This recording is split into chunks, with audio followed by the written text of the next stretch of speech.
Washington, le saluda Gonzalo Abarca. Bien, la rápida caída de Afganistán a manos del Talibán ha generado una intensa polémica aquí en Washington. Para muchos, la decisión del presidente Joe Biden de poner fin a la presencia militar de Estados Unidos en ese país después de 20 años fue la acertada. Para otros, representa un gran desacierto en la política exterior estadounidense después de la caída de Saigón, o en 1975. Pero, ¿qué se espera ahora del Talibán? ¿Cuáles son los pasos que debería dar Estados Unidos y los países aliados para, como lo han asegurado, proteger al pueblo afgano? Bien, para analizar estas y otras interrogantes, me acompaña desde Washington el señor Rafael Zampayo, él es veterano de guerra en Afganistán, y también Robert Valencia, analista de temas de seguridad y periodista, quien se encuentra en Nueva York. Bienvenidos ambos. Vamos a empezar contigo, Rafael. Los republicanos y demócratas han avalado el retiro de las tropas de Afganistán. Sin embargo, fíjate esto, debido a la rapidez de la caída de Kabul, las críticas se centran ahora en el presidente Joe Biden, aunque recordemos que el acuerdo de retiro de tropas se logró bajo la pasada administración del expresidente Trump. ¿Cuál es tu análisis en este momento? Buenos días, Gonzalo. Mire, yo estuve allí en Afganistán de 2006 a 2009. Y la última vez que estuve en Afganistán fue analista para el ejército en el 2014. Yo creo que allí en el 2014 hubo una gran problema para la política americana. Hubo un gran problema porque cuando hubo las elecciones y que Abdullah se hizo el presunto ganador, pero luego hubo cambios y se quedó Ashraf Ghani con la presidencia. Pues bueno, desde allí fue cuando Estados Unidos empezó a hablar con el Talibán, de cierta manera, darle legitimidad al grupo del Talibán y a la misma vez quitando a Ashraf Ghani. Entonces, desde allí empezó a haber problemas. La cosa es que al ver un cambio en presidencia, pues ¿cuál fue la política que pasó? ¿Qué pasó en esos 4 años? Y cómo, o sea, si Biden otra vez empezó con los problemas que había entre Ashraf Ghani y el gobierno americano y el diálogo con el Talibán, o fue algo así que nomás fue de repente. Claro. Ahora, Robert, 20 años y 2 billones o varios billones de dólares invertidos en la guerra. ¿Cuál es tu lectura? ¿Qué haces? ¿Qué logró Estados Unidos en 20 años? Yo creo que logró muy poco. La cifra que tú acabas de dar es abrumadora. 2 billones o 2 trillones si se mira desde el lado estadounidense. No, obviamente las diferencias numéricas son enormes, pero realmente poco dejó. Es decir, hubo avances, por supuesto. Las mujeres tenían acceso a la educación, hubo algún tipo de modernización en la infraestructura, pero no para haber invertido 2 billones de dólares por un periodo de 20 años. Yo creo que Estados Unidos, yo sin ser experto en temas militares, pero supuestamente la intervención de Estados Unidos en Afganistán era precisamente para capturar a Osama Bin Laden y para minimizar los efectos de Al-Qaeda en esa región. Ahora, interesante que fue Bin Laden capturado, dado de bajo en Pakistán y no en Afganistán. Pero yo creo que el problema de Estados Unidos fue tratar de hacer una reconstrucción de la nación, y ahí es donde comenzó a verse este efecto de arena movediza que fue impulsando o poniéndolo de una manera coloquial, jalando mayor, fuerzas militares, un despliegue tecnológico que lamentablemente en 20 años pues no se logró nada, mientras que los talibanes lograron recuperar el poder en cuestión de días. Así que ha sido un completo desastre de 4 administraciones seguidas. Hay que decir las cosas como son. Bueno, 4 administraciones, como lo apuntas. Ahora el presidente Joe Biden le salió al paso a las críticas por la forma en que se ejecutó el retiro de los estadounidenses en Kabul. Veamos lo que dijo el presidente.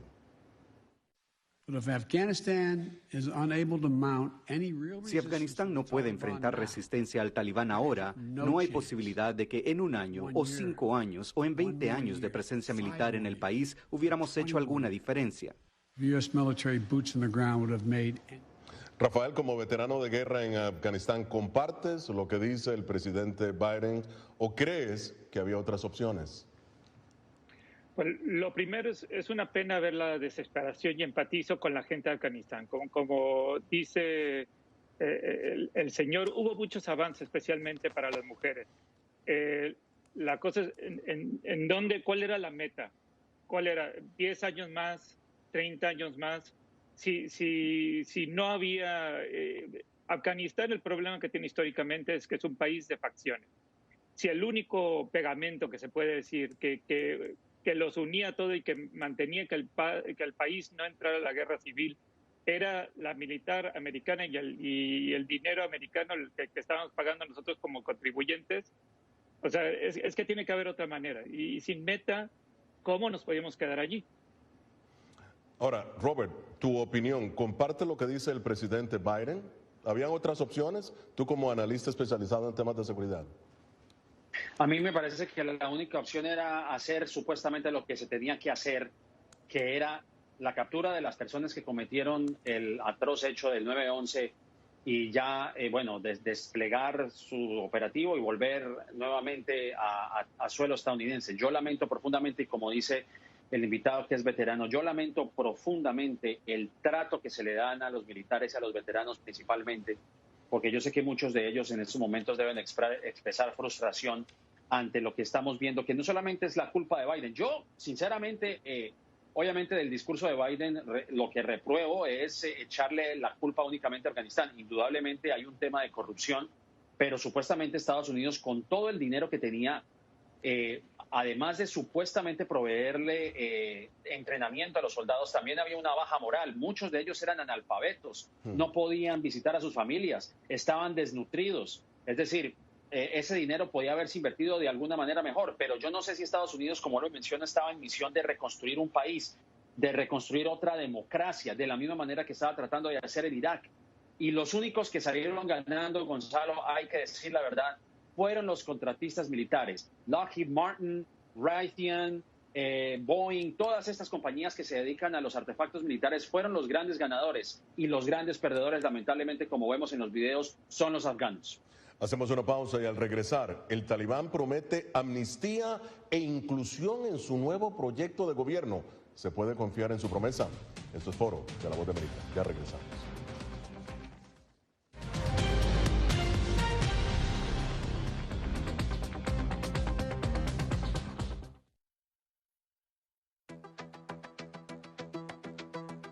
En momentos de crisis política.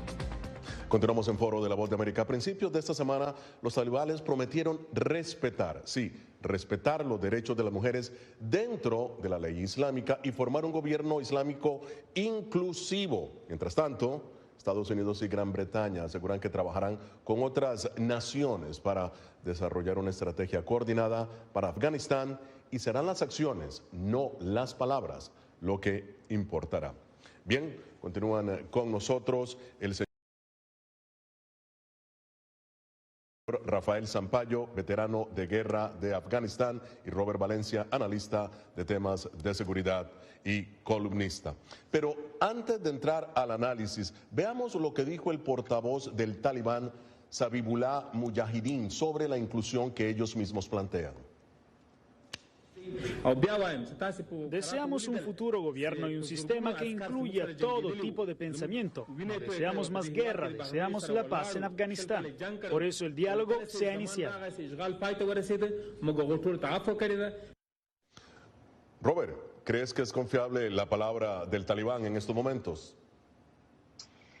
Lamentablemente el Talibán no tiene un historial de cumplir su palabra. Tienen una versión distorsionada de la ley islámica, eso lo conocemos todos. De hecho, lo hemos visto en estos días cuando los afganos han liderado protestas en las calles de Kabul y la respuesta ha sido balazos. Me parece que, como bien lo acabas de señalar, las acciones pesan más que las palabras. Uno esperaría que, en vista de la situación en Afganistán, la situación mejore para muchos. Ya se está hablando de que la Unión Europea y Estados Unidos deberían acoger a aquellos afganos que colaboraron con las tropas en Afganistán, quienes ayudaron en forma de traducción, de ser facilitadores entre las tropas y la población, porque saben ellos, y quién mejor que los afganos mismos saben que la situación se va a tornar difícil. Muchos están desesperados por salir. Vemos el aeropuerto plagado de personas que quieren huir de ese lugar porque saben que el Talibán no es de confiar. Esperaría uno que sí, pero realmente mis esperanzas son muy mínimas. ¿Sabes? Lo que sí es un hecho, y como lo referimos anteriormente, ustedes lo comentaron, el expresidente Donald Trump firmó un acuerdo con el Talibán y fijó la salida de las tropas estadounidenses para, en este momento, el 1 de mayo. Esto es lo que dice ahora el expresidente Trump. Aquí dice,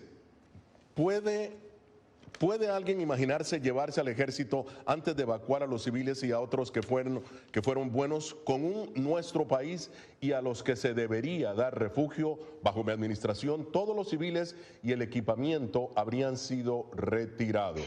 Esto es lo que ha dicho el expresidente Trump en un comunicado. Ahora, te pregunto, Rafael, ¿crees que Trump, quien negoció un acuerdo con el Talibán e incluso estaba inclinado a invitar a varios de sus líderes a Camp David, este desenlace hubiera sido diferente con Trump? Mire, yo prefiero dejar a los políticos que hagan su política. O sea, siendo objetivo, yo creo que el Talibán se aprovechó.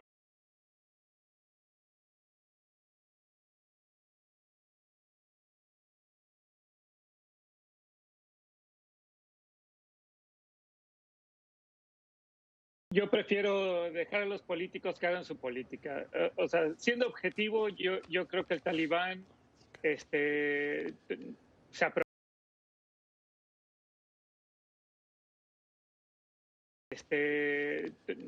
aprovecharon, o sea, tuvieron el diálogo con Estados Unidos, que empezó desde del tiempo del presidente Obama y el presidente Trump, y ahora tienen una motivación muy grande, que es el dinero, que es miles de millones de dólares que la comunidad internacional le ha ofrecido a Afganistán para que sigan con el desarrollo. A cambio van a tener que demostrar que pueden controlar a todas las facciones, que pueden dar los derechos a las mujeres y que pueden evitar la violencia contra la gente del gobierno previo. Eso deberían de ser las condiciones para que se les pueda dar ese apoyo que ha prometido la comunidad internacional. Pero fíjate, en medio de este clima aquí en Washington con acusaciones mutuas, el expresidente Trump ha dicho aún más en uno de sus comunicados, y esto es lo que dice: es hora de que el desacreditado presidente Joe Biden renuncie por permitir lo que sucedió en Afganistán. Robert, tu lectura.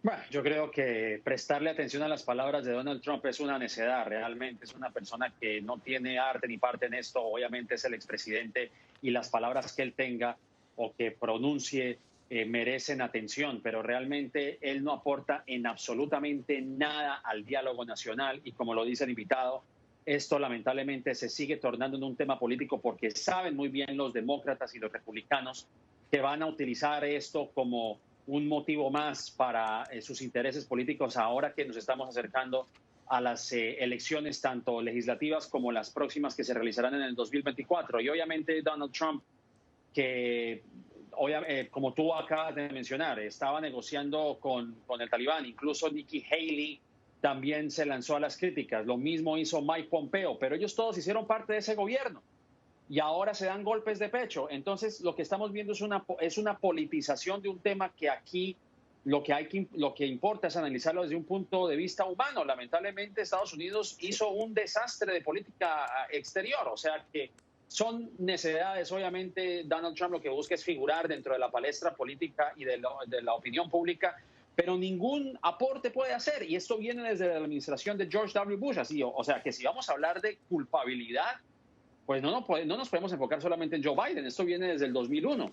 Entonces, lo demás es politiquería y nada más. Rafael, tú estuviste en el terreno, tú estuviste combatiendo en Afganistán. La lección que Estados Unidos debe aprender en este momento. Pues lo que tienen que aprender es eso, tener una meta definida, una misión definida. Yo cuando llegué a Afganistán, la misión era contra el terrorismo. Como ha dicho Robert, era aniquilar las fuerzas de Al-Qaeda y luego se convirtió en ISIS. Yo creo que fuimos muy efectivos en esa misión. Y luego, o sea, de crear países, eso, o sea, que influir y llevar la democracia al mundo debe de ser una cosa que hacemos por ejemplo como americanos. O sea, tener nosotros transparencia en nuestras elecciones, dar a la gente el voto y respetar el voto y ser un ejemplo para el mundo, no llegar allí a cambiar país. Esto es Foro de la Voz de América. Nosotros ya regresamos.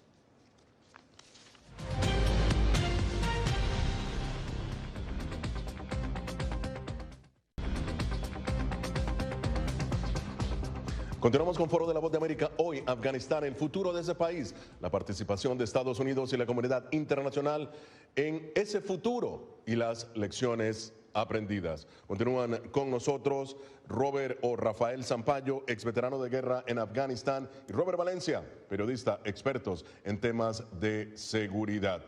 Pero bien, el presidente Joe Biden en su discurso de esta semana destacó la política contraterrorista. Veamos. Hemos desarrollado el contraterrorismo a una capacidad que nos permitirá mantener nuestra mira fija en las amenazas directas a Estados Unidos en la región y poder actuar rápida y decididamente si se necesita. Bien, Rafael, rápidamente tu opinión sobre esta apreciación. Sí, pues él como comandante de las Fuerzas Armadas, el Commander in Chief, esa es su estrategia y pues es su decisión. Muy bien. Robert, ¿tú crees que una política agresiva y eficiente contraterrorista para enfrentar precisamente a los elementos terroristas es la efectiva en este momento? ¿Es el desafío de Estados Unidos? Yo creo que lo que dijo el invitado antes del corte me parece que es una de las cosas más sensatas que yo he podido escuchar. Yo creo que Estados Unidos sí, obviamente puede utilizar distintos métodos para contrarrestar cualquier ataque foráneo, pues obviamente cualquier país está en derecho de hacerlo. Pero yo creo que Estados Unidos, si hay alguna lección que debe aprender, es que no puede ser, entre comillas, la policía del mundo, pretender entablar o establecer sus políticas sin tener una mirada cultural, sin tener un análisis completo de lo que ocurre en otros países. Por eso nosotros en reiteradas ocasiones hemos escuchado que debería haber una intervención militar en Cuba. Yo creo que si no aprendemos, por ejemplo, de lo que hemos visto en Afganistán, de lo que hemos visto en Irak, y pretendemos utilizar las mismas tácticas en otros países que no comparten la ideología estadounidense, pues creo que no hemos aprendido absolutamente nada. Y una cosa también importante, Gonzalo, vuelvo al tema del presupuesto que recibe el Pentágono, que la pregunta queda en el aire. ¿Realmente Estados Unidos necesita tener un presupuesto tan alto cuando lo que estamos viendo en Afganistán es que realmente no hubo retorno de inversión absoluta? Ahora, cuando este país requiere temas de infraestructura, lo que dijo el invitado, importantísimo. Aquí en Estados Unidos se están mitigando y se están menoscabando los derechos de los individuos para votar, liderado por el Partido Republicano. Entonces, ¿qué es lo que estamos haciendo? Esa es la pregunta que debe quedar en el aire. ¿Se justifica esta cantidad abrumadora de dinero a expensas de otras situaciones nacionales y domésticas que merecen la atención, como la infraestructura, el seguro médico, el cambio climático, temas que de verdad afectan al ciudadano de a pie? Esa es la pregunta que debería quedar en el aire. Bueno, pero hay algo interesante aquí y es el derecho de las mujeres, que Estados Unidos es un abanderado de ello. Acceso a la educación. Temas que preocupan no solamente en Afganistán, bajo la ley del Sharia, sino también a la comunidad internacional. Pero veamos lo que dijo el portavoz del Talibán al respecto. Estamos comprometidos con los derechos de las mujeres otorgados en la ley islámica o Sharia. A nuestras hermanas y madres se les dará todos los derechos que Dios les ha otorgado. Las mujeres son parte de la sociedad, trabajarán en varias áreas del país mientras vivan apegadas a la Sharia. Las mujeres trabajarán en educación, salud y otros campos y jugarán un papel activo. Rafael, te pregunto, tú que estuviste en Afganistán como soldado de Estados Unidos, ¿crees que el Talibán respetará los derechos de las mujeres? Rápidamente. Sí, pues mire, yo aparte estudié árabe y estudié la cultura islámica también por más de 6 años. Una cosa que puedo decir es que el Talibán no puede ser su propia versión del Islam, no puede cambiar. Hay muchos países islámicos, la mayoría practican el Islam, que dan derechos a las mujeres. Y de parte de Estados Unidos y de la comunidad internacional tenemos que poner como condición que se le va a dar el respeto a las mujeres para que reciban cualquier dinero o cualquier recompensa monetaria de la comunidad internacional. Bueno, muchísimas gracias. Debo agradecer precisamente a Rafael Zampayo y a Robert Valencia por tu participación aquí en Foro. Y al regresar, un resumen de la situación en Haití luego del terremoto del pasado sábado. Hablaremos con Sandra Lemaire,